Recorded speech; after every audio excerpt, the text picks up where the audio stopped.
Hey, I'm Mike with Smoking and Drinking, and today we're diving into the essentials of smoking with a pellet smoker.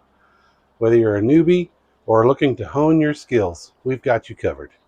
Let's get smoking.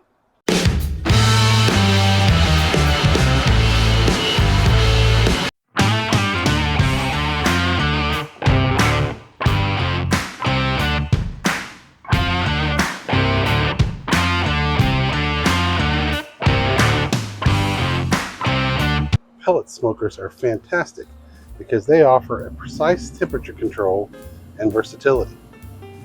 They use compressed pellets to create consistent heat and smoke, making them perfect for a variety of dishes. First up, beef. Let's talk brisket and ribs. Brisket cooks at a temperature of 225 degrees Fahrenheit on your smoker. Cook time is between 12 to 18 hours depending on the size of the brisket. It's about 1.5 hours per pound of cook time. You want to bring the internal temperature up to between 195 degrees and 205 degrees Fahrenheit. Brisket is all about patience, low and slow for the perfect tenderness. Beef ribs cook at a temperature of 225 degrees Fahrenheit on the smoker.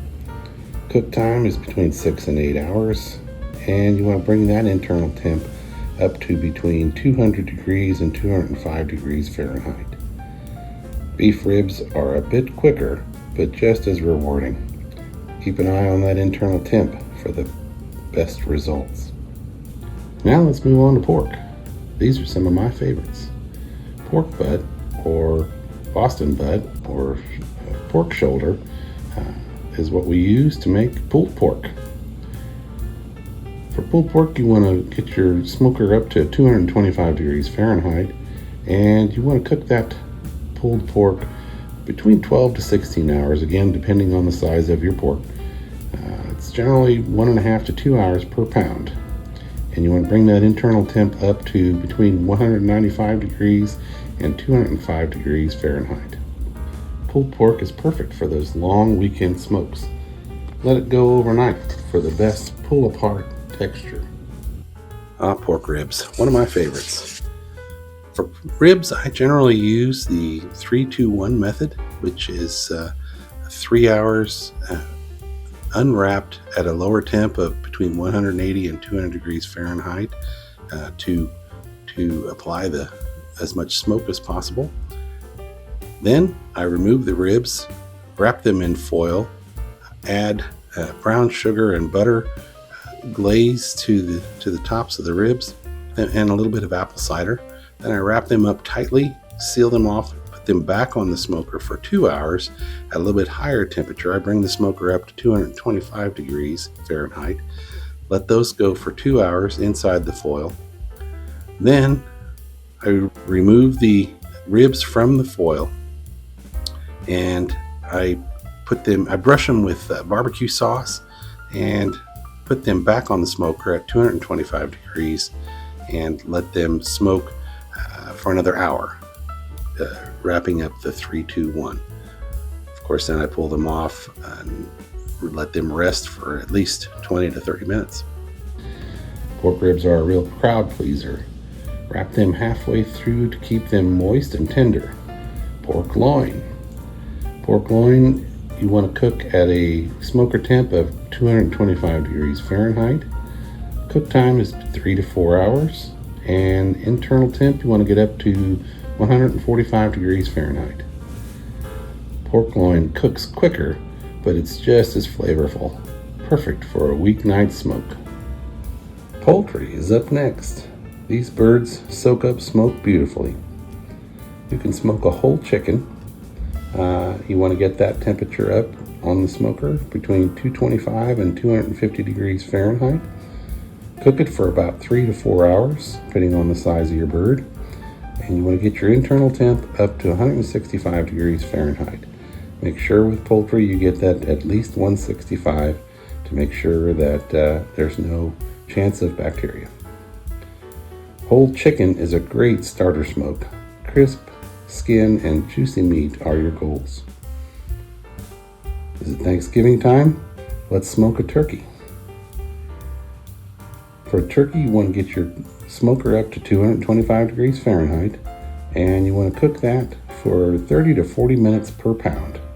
You want to make sure again to get that internal temperature up to 165 degrees Fahrenheit. Turkey isn't just for Thanksgiving. Smoking it gives you a moist, flavorful bird every time. They make great turkey sandwiches as leftovers. Chicken wings. It's always a crowd favorite. Tailgating, football games, weekend parties. Everybody loves chicken wings. For chicken wings, you want to get your smoker up to between 225 and 250 degrees Fahrenheit. And you want to cook the wings for about an hour and a half to 2 hours. You want the internal temp again to be 165 degrees. Wings are quick and easy and perfect for game day. Seafood might surprise you, but it is a fantastic dish in the smoker. I love to cook salmon for my family. It makes a great weekend dinner. For the salmon, I get my smoker up to 225 degrees Fahrenheit. Cook time is between 1 to 3 hours, depending on the size of your salmon. And you want to get that internal temp up to 145 degrees Fahrenheit. Salmon soaks up smoke quickly. Keep an eye on it to prevent drying out. Shrimp. Shrimp is a great party dish. It's great on skewers, great with smoked vegetables. On the shrimp, you want to get your smoker again up to 225 degrees Fahrenheit. Your cook time between 30 to 45 minutes. And you want your internal temp, you want the shrimp to be opaque and firm. It's a little difficult to test internal temp on such a small little critter. Shrimp is fast, perfect for a quick snack or an appetizer. Don't forget the veggies. They make great sides. I make smoked potatoes on the smoker, right out on the grill. I get that temp up on the smoker to between 225 and 250 degrees Fahrenheit.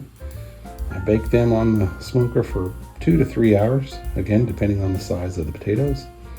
And I don't check for an internal temp, but I do use a probe thermometer and pierce those to test for tenderness on the inside. Smoked potatoes are a hearty side dish, perfect with any smoked meat. Smoked corn on the cob. This is a great summer side. For smoked corn on the cob, you want to get your smoker up to 225 degrees Fahrenheit. You want your cook time to be 1 to 1.5 hours. And internal temp, you want the kernels to be tender and slightly charred. Corn on the cob gets a delicious smoky flavor, a summer favorite. Last, and definitely not least, let's talk about beer. Beer yeast comes in 2 varieties, ale yeast and lager yeast. For ale yeast, which is Saccharomyces cerevisiae, we have Safe Ale US-05, a clean, well-balanced American ale yeast that produces a crisp taste. Well, that's it for smoking and drinking. Hope you enjoyed our primer on time and temperature. And if you like that, check out our video on choosing the best yeast for your wine, mead, cider, or beer fermentation project. Thanks for tuning in. Be sure and like and subscribe. And as always, Prost!